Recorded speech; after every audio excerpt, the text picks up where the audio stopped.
Hello hi అండి, అందరికీ నమస్తే. నేను మీ Swathi Bora. Welcome to my channel Swathi Balabhakti. ఈ వీడియోలో దీపావళి రోజున చేయాల్సినవి, చేయకూడనివి అంటే డూస్ అండ్ డోంట్స్ చూద్దాం.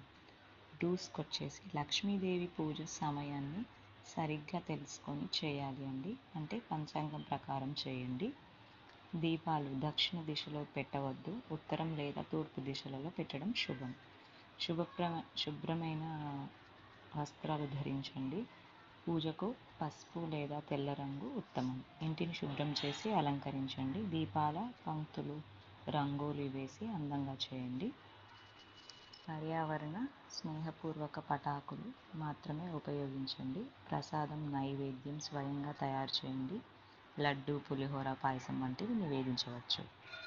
పేదలకు లేదా అవసరమున్న వారికి సహాయం చేయండి. దీపావళి పుణ్యకార్యాల కోసం మంచి సమయం ఇది.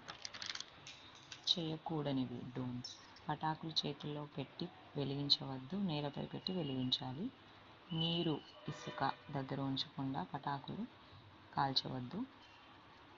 జంతువుల దగ్గర లేదా చిన్నపిల్లల దగ్గర పటాకులు కాల్చవద్దు. దీపాల దగ్గర మంట పుట్టే వస్తువులు, ప్లాస్టిక్, కాగితం పెట్టవద్దు. లక్ష్మీదేవి పూజ సమయంలో గందరగోళం చేయవద్దు. శాంతంగా మనసుతో పూజ చేయాలి. ఎవరిని అవమానించకండి, తగవులు పెట్టకండి. దీపావళి రోజు శాంతి, ఆనందానికి సంకేతం. కాలుష్యం పెంచే అధిక పటాకులు కాల్చవద్దు. ప్రకృతి కూడా మనదే కదండి. సో ఈ దీపావళి ఈ వీడియో చూసి శాంతంగా, ప్రశాంతంగా చేసుకోండి. ఈ తప్పులు మాత్రం చేయకండి.